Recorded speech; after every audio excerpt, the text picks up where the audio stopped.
सोमेश्वर नगर, बारामती तालुक्यातील Vadgaon Nimbalkar police station हद्दीतील करंजे पूल bus stand परिसरात कौटुंबिक वाद मिटवण्यासाठी बोलावून घेतलेल्या व्यक्तींवरच हल्ला करण्यात आल्याची धक्कादायक घटना घडली।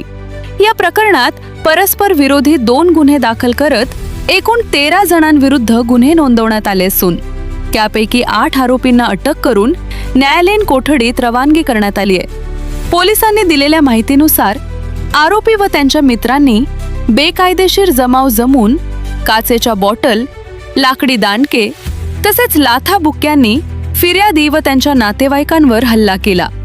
या हाणामारीत ऋषिकेश सुरेश शिंदे हा गंभीर जखमी झाला असून त्याच्यावर सानवी हॉस्पिटल करंजे पूल येथे उपचार सुरू आहेत। यातील फिर्यादी ऋषिकेश सुरेश शिंदे याने दिलेल्या फिर्यादीवरून सखाराम अहिरे, गणेश अहिरे, महेश अहिरे, नसरापूर, तालुका वेल्हा, जिल्हा पुणे, स्नेहल सुरेश जगताप, निंबूत, तालुका बारामती, सागर बाळू साळुंखे, संकेत सतीश सोनटक्के, मानाजीनगर, साक्षी संकुल फेज, पुणे, साहिल भरत सावंत, संदीप लक्ष्मण लगस, सिंहगड रोड, विठ्ठलवाडी हिंगणे, पुणे, तसेच स्नेहल सुरेश जगताप, निंबूत, तालुका बारामती यांनी दिलेल्या फिर्यादीवरून संकेत सुरेश शिंदे, ऋषिकेश सुरेश शिंदे, निकिता गणेश अहिरे, रत्ना सुरेश शिंदे, अश्विनी संकेत शिंदे सर्व राहणार करंजे पूल,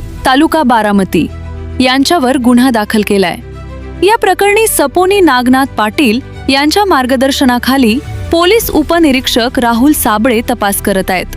दरम्यान बेकायदेशीर जमाव जमून कायदा सुव्यवस्थेचा प्रश्न निर्माण केल्यास कठोर कारवाई केली जाईल असा इशारा पोलिसांनी दिलाय। प्रतिनिधी सुधीर यादव।